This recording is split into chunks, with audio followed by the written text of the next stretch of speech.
his work with supermarkets took off. He has also worked with wine sales arm of Diego, where he was instrumental in making Blossom Hill go mainstream in the 90s. David's other projects have involved getting Taittinger, La Roche, Chablis, and AXA wines back on their feet. A spell with Flying Winemaker Operation International Wine Services got him to work in the new world sector in the 2000s with specific responsibility for Tesco. Some of the major brands he has been associated with include La Chablisienne, Montes, Jackson Estate, Pisano, and Ironstone. In 2009, when Headley Riot Castle Growers merged with PLB, David was made responsible for sales director for half of the business. For the last 7 years, he's been the sales director at Secfed agencies with specific responsibility for multiple. Major clients today for him include Waitrose, Majestic, Co-op, Tesco, Aldi, and Booth. With such an influential role in the wine business sector, he's in the perfect position to assess the current situation and share his insights into what would be the new normal. So some of the quick topics that he would cover will include multiple retailers repositioning themselves, wine channel modifications that are expected going forward, wineries and how they will reinvent themselves, and the business planning that would be involved to meet supply logistics, and consumer behavior post-COVID. We welcome David to our panel today. Thank you so much for joining us. Over to you. Thank you, Sumi, and Andrea, and thank you to all at the Circle of Wine Writers for inviting me to talk to you today about COVID and its impact on the UK wine trade. There is a specific emphasis on the, let's say, the multiple retailers or supermarkets, which is my background. I'm deeply in love with wine and also the business of wine. I clearly can't and don't have all the answers, but we'll try to guide you through some of the challenges that lie ahead after first considering the current scenario. I'm extremely grateful to Sumi in avoiding calling me an expert, as we know that they are not in vogue at present. Today, I'll be focused mainly on the off-trade and the major retailers, but we'll touch on areas such as the on-premise and, importantly, the online sales channel. I am afraid there are a lot of charts. However, this comes with a significant upside that you will see very much less of me. Can I suggest that I rattle through my talk and we save any questions until the end? I think there may be people watching from outside the UK, and even this is relevant for those people watching from the UK. I believe, tend to mumble on occasion, I've been told. So I will attempt to use my best BBC Manchester voice throughout. So in addition to the quantitative data, I will also be dipping into qualitative data throughout, both relating to my personal experience and from off-the-record conversations with senior members of the UK supermarket purchasing and supply chain teams. My approach when pulling this talk together was to break it into roughly 3 parts, chronologically led, if you like. And they are pre-COVID, as in the period up to the 23rd of March lockdown day, COVID, between lockdown and today, and post-COVID. And really this means from today or tomorrow, or perhaps I could say, to use the title of a well-known film about a post-dystopian future, the day after tomorrow. If we could look at the first slide, please, Sumi, from the WSTA. I wanted to show the macro background to wine in the off-trade in the UK in comparison to other alcohol categories. As you can see from this WSTA slide, wine is the biggest alcohol category in the UK, with revenues of £5.6 billion in the off-trade, and it's also got 1.2 billion in the on-trade for completeness. This, however, is declining year on year in volume terms, with hardly any value growth. I would like to draw attention to the average price of a bottle of wine at just under £6. If we could look at the next slide, please, Sumi, and this is from IWSR. This clearly shows the declining volumes for total wine sales in the UK since the global financial crisis in 2008-2009, or GFC, as I will refer to it throughout. that shows it very clearly. It also shines a light on the extremely competitive nature of the UK wine business, which will not be abating for some time. In some respects, this will become more competitive in the coming months as suppliers aim to move their distressed, my word, stock out of their wineries. The UK, being the 7th largest market in the world, is already seeing many such parcels available at distressed prices, of course. Commentators are trying to see what similarities there are between the GFC and this pandemic in terms of both the supply and the demand side. I personally recall well the then category director of wine at Tesco, Dan Jago, talking to a gathering of their key wine suppliers, including myself, as the financial crisis was taking a grip. He said that things had changed forever in the UK retail landscape, and that he wanted suppliers to prove that they were not, and I quote, one-trick ponies, and that the future for wine in the off-trade was about value and not premium. Post-GFC, he shared with the same group of us that approximately 500,000 shoppers had departed from the wine market. Some of these shoppers migrated to cider and beer. Some also left the market entirely, never to return, and that's worth bearing in mind. The next slide, please, Sumi, shows, that's probably enough of the history lesson, but this next slide shows what happened immediately pre and post-lockdown to the grocery sector. The slide shows total grocery market sales from January 2020 to early May, and it's compared to the same period last year. The slide illustrates the ballooning sales experienced pre and post-lockdown. Retailers such as Sainsbury's and Majestic Wine have gone on record talking about the number of days or indeed weeks on end, up to 3 weeks for Sainsbury's, of Christmas levels of shopping, and you will have no doubt read about this in the press. Supermarket supply chain teams normally have 10 months to plan for the enormous uptick in demand during the festive season. This is another reason to illustrate why supply chains were put under so much pressure post-lockdown. The lack of time to plan, test, and execute their supply chain strategies to cope with this event was just not there. Supply chains and logistics are a consistent theme today, and I make no apologies for this. The reasons will become clear, I hope, later. It's also worth reviewing this slide, bearing in mind the comments made last week by Paul Martin, head of UK retail at KPMG. He suggested that, and I quote, "There may be another partial shutdown in the UK in September." He went on to say that economic output will be worse in 2021 than in 2020. It is, of course, impossible to forecast what happens next. In fact, I've just read a quote this morning from Morgan Stanley, who say that they're no longer, in terms of their view of what's happening in the market, they'll no longer be shooting completely in the dark, they say, but we are at best shooting in the twilight.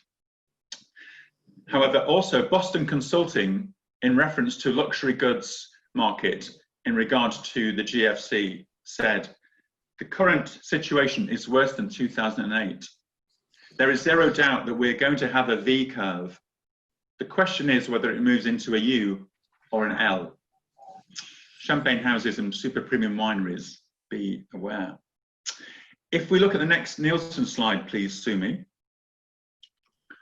Moving from grocery to wine, here hopefully you can see the major subcategories, and I find it revealing to see the negative impact on champagne and Prosecco, the froth having indeed gone out of these product areas, one might say. Apologies for that. The question that producers in those two categories will be asking themselves is how can they make up for this loss of sales? Add this to their on-trade woes, and it's really a terrible picture for those categories. One senior manager at a major retailer said to me recently that he was, quote, "doing his best not to look foolish," as they had no received wisdom or experience of what was unfolding in front of him and his colleagues. And this particular individual had held a very senior post at another large retailer during the GFC. If we consider formats for a moment, it's interesting to note that sales of bag-in-boxes have increased dramatically, especially in the UK priced £14.99 to £15.99 category at plus 44%, and cans at plus 800% in the 4-week period leading up to the middle of April. Obviously, the latter from a very low base. In figures released last week by Nielsen, the wine category in supermarkets is still year on year for that week, 23% ahead of the same week last year. And in the whole of the grocery subcategories, it was only beaten to the top spot last week by beer, in fact. We're going to look at a slide from Kantar now. Please, Sumi. We will look briefly at the on-trade. It is estimated by Kantar that 142 million drinking occasions have been lost or are at risk due to the demise of the on-trade. With the on-trade in effect closing on the 21st of March, the question for all retailers has been, how can they capture these so-called lost sales? Well, as you can see from this slide, the answer to that question, when you think about light wine, is rather well, with incremental sales making up 95% of lost on-trade sales. I spoke with Tamara Roberts yesterday, the chief executive of the UK's very own Ridgeview Vineyards. She highlighted to me how important it was to her business that they had a 50-50 ratio to off to on-trade sales, and that the off-trade surge has been vital in attempting to minimise the loss of the Ridgeview on-trade sales in this country. If we can look at the next slide, please, Sumi. This is a slide pulling together Nielsen or CGA data. Apologies for the Heath Robinson quality of these graphics. It's the only one I've attempted to produce myself, as you can probably tell. The main point here is to show those countries with the least, or indeed the most, exposure to the on-trade shutdown.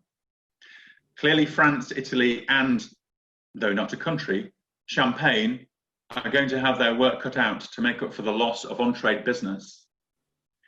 Potential winners here are Australia and New Zealand, which I've tried to point out there, with Spain and Chile just behind, those countries having least exposure in the on-trade in this country. In markets around the world, we are seeing huge off-trade growth. The question here, and for all of us, is how sustainable is that? And next we have a Kantar slide showing what was happening online as the pandemic took effect. Thank you, Sumi. This slide illustrates, hopefully, the opportunity that exists for converting online grocery shoppers into online alcohol or wine shoppers. Here, hopefully, you can see how consumers were behaving online right up until lockdown. That's up until the 22nd of March, this slide.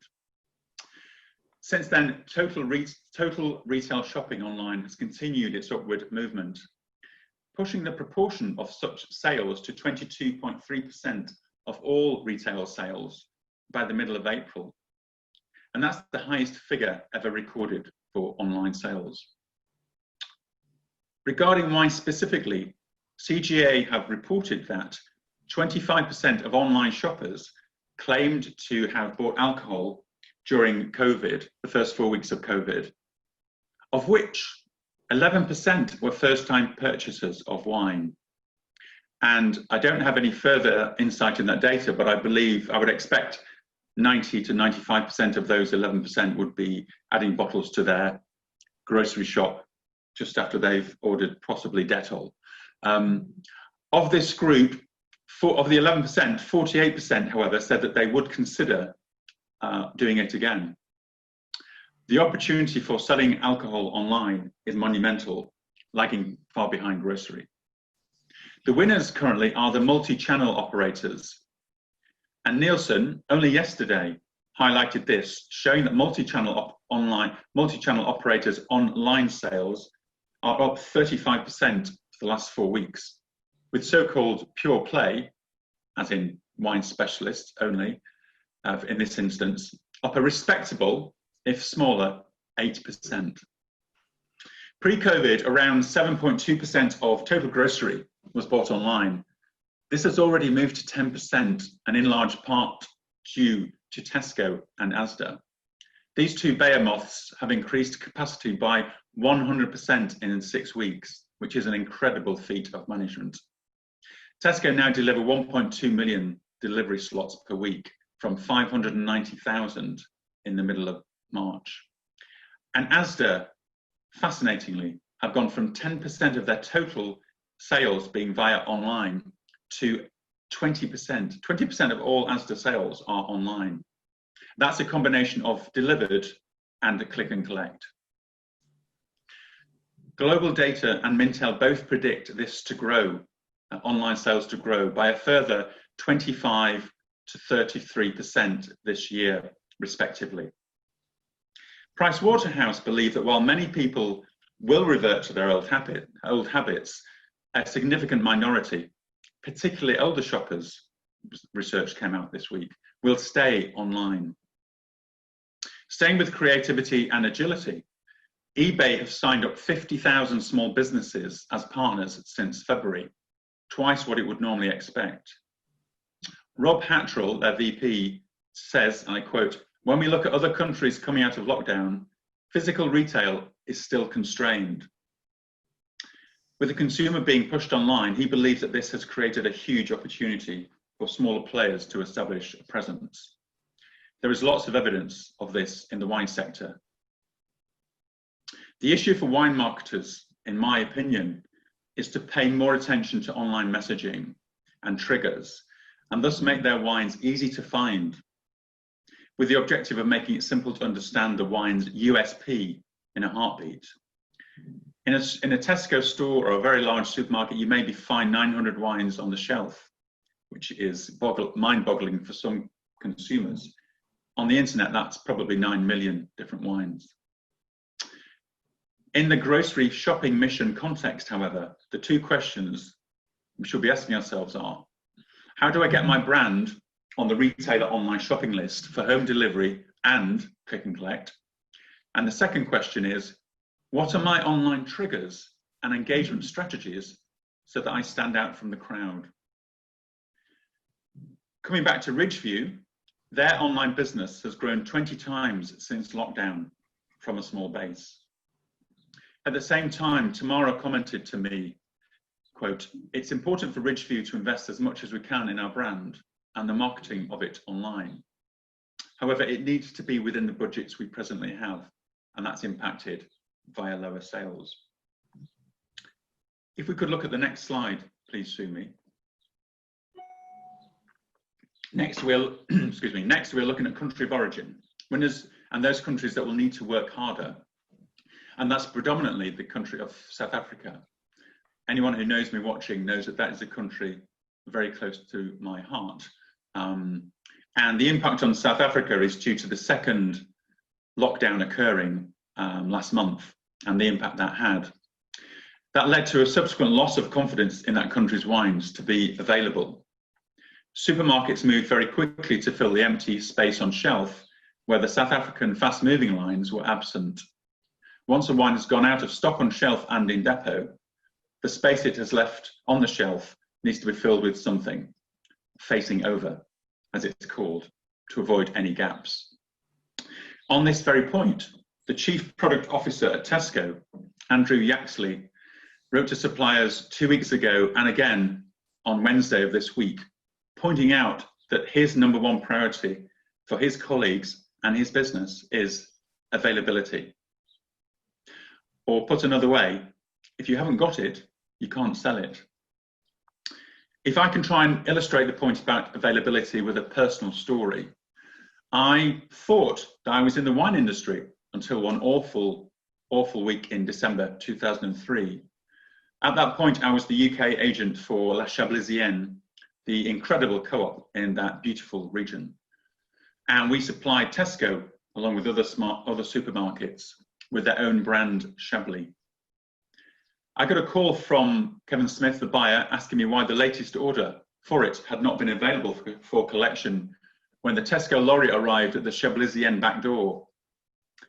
I could not answer this question.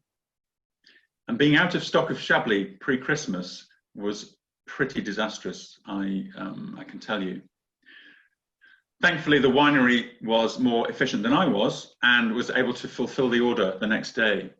But I learned a couple of valuable lessons that day. Firstly, that I was in the supply chain business, not the wine business. And secondly, that I had to have systems in place to ensure that we, the UK agent, knew more about the demand, order, supply for every single wine and every single order than our customer. Shipping, ordering, rates of sale is not someone else's job. Everyone involved in wine needs to own this. It's a lesson I've tried to apply every working day since then. I've talked about availability and the supply chain a lot. This can mean a winery preparing a part pallet or a one-case order to go to a restaurant or a wholesaler, as well as a multinational brand such as, say, Yellowtail, preparing to UK pack 10 trailers worth of stock from their bottler for a large retailer promotion. If you're still not sure how important the supply chain and availability is, I hope this next section helps. I spoke with the chief executive I was very privileged to speak with the chief executive of Unilever, Alan Jope, this week. I have got to know him in recent weeks after I emailed him on reading an article about him in The Economist. And it's about his COVID-specific mindset for Unilever. I asked him for his personal view of how COVID has impacted the Unilever supply chain and his views on the importance of this discipline, which I think is in front of you now. And he kindly gave me this quote to use with his context shown. These are all his words on this slide. I think you'll agree, very powerful, particularly the area around resilience, responsiveness, and coming ahead of lowest cost, which is interesting. And it backs up what Paul Mills-Hick, the commercial director of Sainsbury's, was saying in a webinar this week on the IGD website. Again, reinforcing the issue that they are in business at the moment to keep retailers in stock, and they are in operational mode and not strategic mode. That responsiveness, again, I think probably, and I didn't ask Alan, but possibly links into that online surge that we've talked about. So if we can look at the next slide, please, Sumi. This slide neatly illustrates, hopefully, what I've been hearing from the supermarket buying community in the UK, and that's polarisation around shoppers at entry, moving slight entry into mid-market, and the £10 plus shoppers, let's call them the premium shoppers, trading up. For some retailers in this country, wine sold over the £10 barrier is classified as fine wine. Bear that one in mind. In the 12-week period that you're looking at there, the £6 to £8 sales have added £140 million, and the so-called premium shoppers or wine sold above £10 have added around £20 million to retailers' coffers. It's worth noting that the £10 plus part of the off-trade is still tiny. It's 2.8% in volume terms. It's around 5.86% in value. Interestingly, Waitrose reported this week that 25% of their shoppers are drinking more wine, but conversely, 21% of their shoppers are drinking less. It's also worth noting that the proportion of wine sold on promotion in supermarkets has dropped during COVID. This is often a misunderstood figure. The volume of alcohol sold on promotion has dropped from 41% a year ago to 38% in the 4 weeks pre-lockdown. Against the backdrop, I have to say, of no multi-buy promotions and some retailers such as Booths and Tesco having a 3-item maximum purchase on all items and wine included. And it's also key to understand that supermarket wine ranges have been subject to range edits. This is where the warehouses have to prioritise supplies of essential lines leaving their warehouses, and they may leave off wines. You may be familiar with the paper by Quelch and Josh in 2009 about shopper behaviour during the financial crisis. They showed that shoppers consciously or otherwise split their supermarket shopping into 4 groups. These 4 groups are essentials, desirables, postponables, and expendables. Wine was generally found to be in desirables, and I, along with many watching, may have it as an essential. But it's very important to note at the same time, for many during the GFC and in the era we're living in now, it's very much a postponable or an expendable, and thus will not be purchased. If we could look at the next slide, please, Sumi. Here we are looking at what I call power brands and their performance in the 12 weeks to mid-April compared to the same period last year. And I define a power brand to mean those in the top 10 sales by volume and value. This chart also shows own brand or own label or buyer's own brand and others. Others are all other wines apart from own brand and the top 10 brands sold in the supermarkets. Note that all price points have increased over those 12 weeks. This is probably due to more sales going through impulse stores and defined generically as symbol groups, independents, and smaller stores. You may note that the top 5 brands have outperformed the overall market and own brand in this period at 16%, 12%, and 8% respectively. There are reams of evidence to show, as happened in the GFC, that shoppers tend to head to trusted, known brands in uncertain times for their larder loading, let's call it. According to Kantar data, wine shoppers have increased the number of brands in their repertoire by 14% year on year. We know that shoppers are reducing the number of shops that they make, but buying more per shopping mission. Maybe due to gaps on shelf or faster moving lines, which is why that figure of 14% is going up. It might be due to the impact of the increased activity by the WSET, but I don't think that's the case on this occasion. It is fascinating that the top 10 brands plus own brand, if you combine them together, is now approximately half the total market in both volume and value. This links neatly to what PricewaterhouseCoopers said last week. The pandemic may change supply chains, and I quote, "Where there is a crisis, there is usually consolidation." And that could leave retailers with fewer but bigger suppliers, with more bargaining power.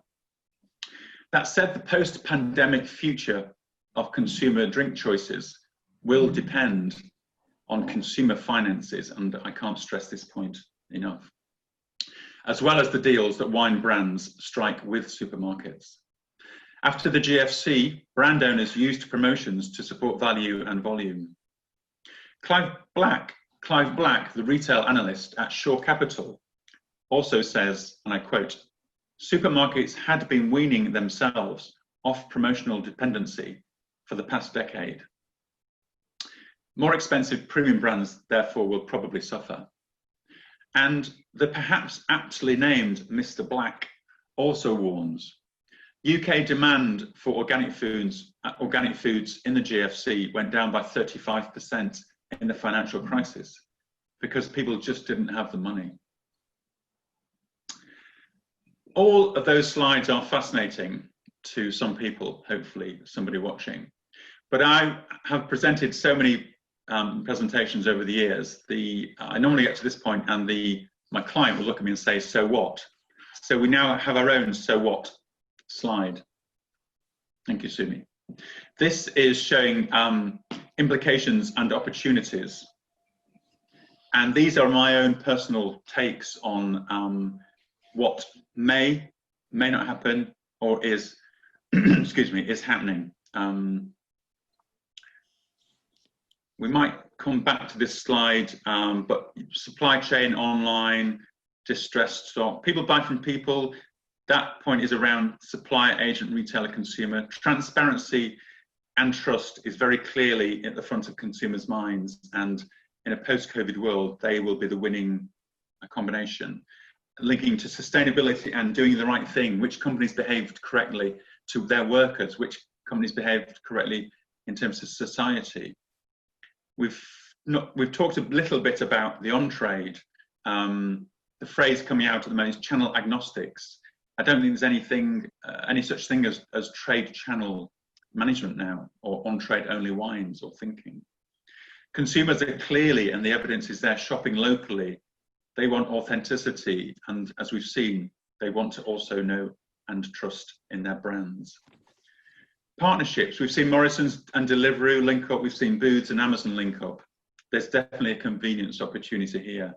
There's a massive opportunity for the recipe box delivery sector of the industry is up 450%. I see some of them are sending out with small wine bottles. This is independents as well as Tesco and Marks and Spencer's. There's an opportunity here for wine, for sure.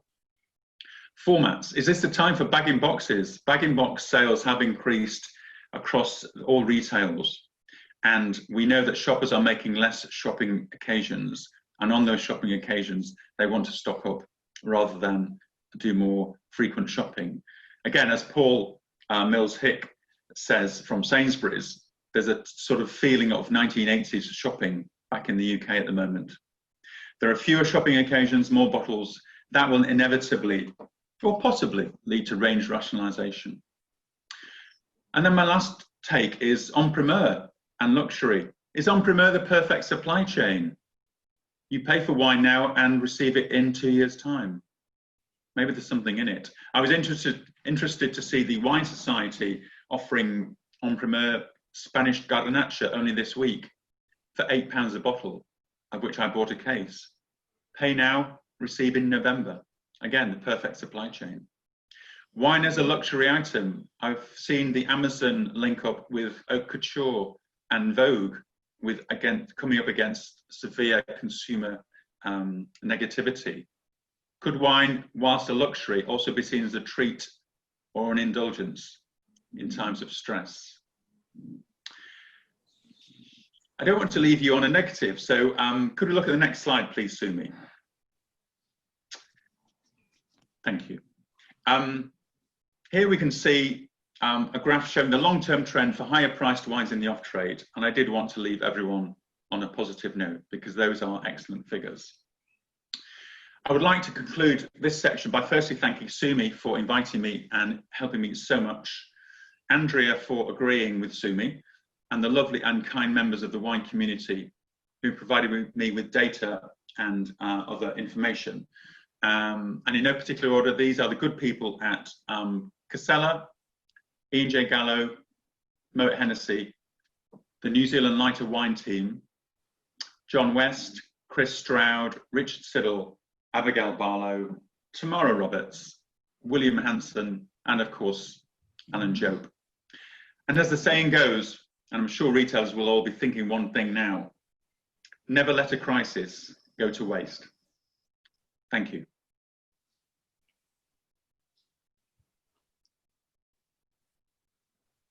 Thank you very much. Thank you, Andrea. I'm assuming she's taking some of the questions. I haven't got any questions at the moment that have appeared. I'm not sure if anybody has questions, but obviously thank you to David. If you have questions, then we have one from Joab Janssen. Let me see.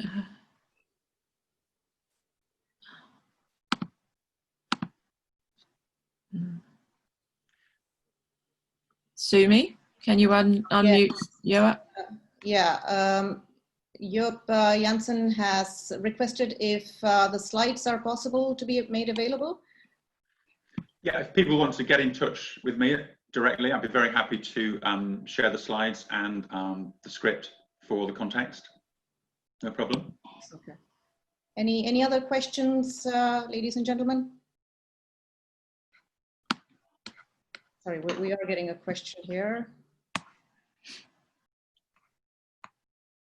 Can you unmute Peter? Peter. Okay. I have to unmute Peter? Yeah. Oh, gosh. No, that's it. Okay, he has unmuted himself. Okay, Peter. Oh, I can hear Peter. Hi, sorry. I wasn't sure if you wanted questions orally or via the chat. David, hi, thank you very much for your presentation today and some superb details in there. From the conversations you've had with your contacts in the on-trade, what are they telling you about how much they're looking to cut back on their orders for the year ahead? Because that might give us an idea of when they feel they may get back into business. Good question.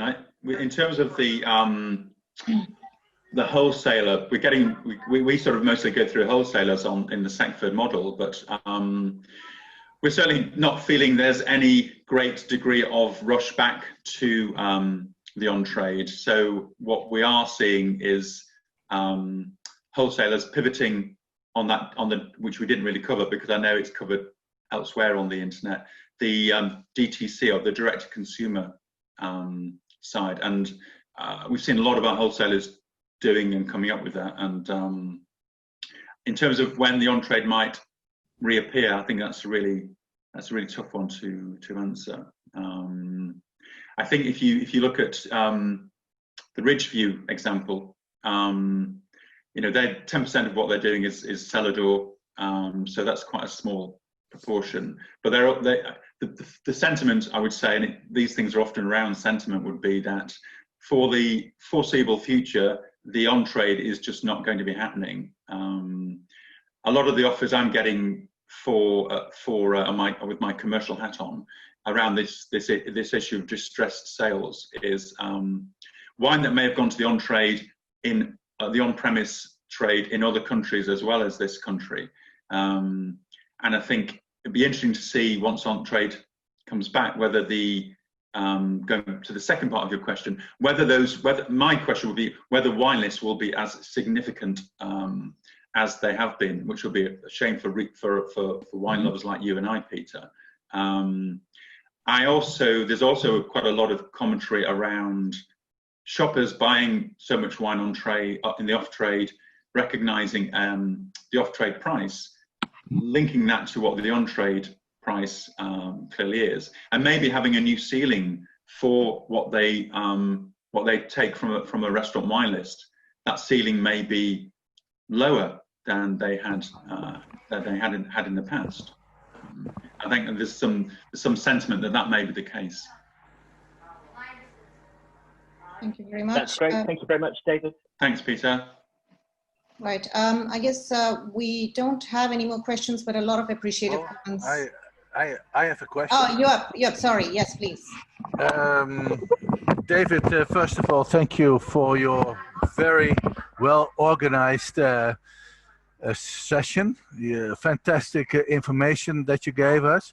I'm calling from. I am participating from South Africa. You are absolutely right. If you cannot deliver, you can't sell. When our ban is lifted, what can South Africa do to gain the lost ground again? If you have any ideas, that I think if there are South African listeners here, we would all be very grateful if you would send us some ideas. Yeah, I mean, again, some people do know I work for Sackford, so we are about 2/3 of our business is South African producers, and we work with the amazing people at Kerncock, Rustenburg, Darling Cellars, for example. So I go back to other people have covered the South African. People like me and anyone who's been to South Africa represents South African wineries will be working our hardest to gain any lost sales that there have been. And you'll see there's lots of initiatives coming on social media. But in terms of support from, in my area, the supermarket section, the support from the major retailers is really spectacular. I guess one of the issues might be around searching out new wines from South Africa. Lots of independent merchants would be traveling to South Africa to research new and exciting opportunities. So wineries who are not represented in South Africa will just have to work out how they can approach that difficulty. And again, we are in a people business, so that will require a bit of quite a lot of work. But no, I mean, consistency and flexibility are the two words I would say. And South Africa will come back, because I'm not alone. There are many supporters of South Africa in the UK of trade and on trade. I just want to mention for a second, actually, in terms of because I know the sales of alcohol in South Africa are still not happening. The Scions of Cyanide, I know, recently did an on-premier offer with Berry Brothers, which I think I'm right in saying is the first on-premier offer that Berry Brothers have done from South Africa. But that would bring cash flow straight into those wonderful wines, and again with a totally different approach to marketing and selling than they would have had 3 months ago. So yeah, I would say be as flexible and as creative as possible, but the desire and the love for South African wines is very much replete across the whole of the UK wine business. So, but do get in touch with me if you'd like some support or further comments. I will do that. Thank you so much, and I hope South African people are on this seminar too, and they profit from your point of view. Thank you so much, David. Thank you. We have one more question from Mike Best. Mike, can you? Thanks, Amit. Hello, David. I'd like to just ask a question about what the role is you feel of importers and agents representing producers, particularly as everything's become much more direct, in the sense that if you go onto Instagram at 5 o'clock every night, there'll be 10, 20, as many people as you follow doing wine tastings and questions and answers and everything, and that's great. People wanting to get those wines. So how do you feel that this with everyone being sat at home, having the information on their fingertips, able to communicate instantly, if this does change the role of agents and what you are doing? Yeah, that's a really interesting point, and it's certainly pertinent to my colleague Pippa, the MD of Secfits, and myself. So we're thinking about that a lot. I would go back to a couple of things, a couple of basic principles I've always tried to stick to, which is we're a people business, and make sure that we are connecting with every aspect of a customer, whether it's a wholesaler, retailer, or supermarket, and get to know that business inside out, which is critical. And it's easier said than done, but the key is we've got to add value, Mike. I think I would always say to one of my customers in the supermarket sector, if I'm not adding value, you need to go direct to the winery. So I think that comes around the issue of transparency and authenticity, and that's more difficult because now we're all, to build on your point, it's all in Zoom or Skype or meetings. So that personal connection is lost. So how do you build a relationship through Zoom is a fantastic point there. Thank you, Mike. And the second one is something which Tamara Roberts talked about, and I've seen a lot of work being done on, which is this: how do you make sure that your brand has got triggers, therefore for engagement? So if you are brand X and you are in the Waitrose selection, Waitrose have got, say, 800 wines with Cellar, 1,200 wines. How do you make your wine in those 1,200 wine selection stand out for somebody who's at home, exactly as you say, not necessarily a nerd like you or I, excuse the expression, but a shopper? We want to get we want the nerds, don't want the nerds to go, but we want the mainstream shopper to recognise that Cartwright Creek is the wine for them, and that's the massive challenge. And I want some answers. I'd love somebody to help with answers to that, because forming, and I think that's where probably brand companies like Unilever, I must give Alan a ring. Unilever are probably going to be ahead of the game with that. So I think there'll be some strategies, and I think this is a reasonable time to be looking at FMCG brands and saying they've done this. how can we apply that to wine? Because I think, like the Morgan Stanley comment came out this morning, everyone's trying to do their best. And as the trading director said, as I said earlier, the senior managers are just trying not to be foolish, not to appear to be foolish, but using the information from them. But so I don't have the answers to either of those. So pretty appalling response. Yeah, I'd say the people side of things doesn't go away or adding value, but on that online triggers, it's really whoever can get that, and it'd be the same for whether it's Yellowtail, 4 million, 5 million cases, or it's Canoncourt or Sour. You still need an online trigger for Yellowtail customer or Paul Sour, Canoncourt Paul Sour. These are all my very humble opinions. It makes sense. Yeah. Thank you. Thanks, Mike. Fantastic. I think we've come to the end of our session. David, that was a supreme cutting-edge scientific data-led research that you have presented to us. Indeed, a very crucial point in all our careers, people of the wine trade and consumer behavior that is definitely going through a pretty upheaval of times. Yes, as you rightly said, 1980s style of consumer shopping, but the technological advancements have kind of taken over, helping in online shopping take up majority of the weight, which probably will be going forward. But everyone seems to be having to make this readjustment and do a reset button.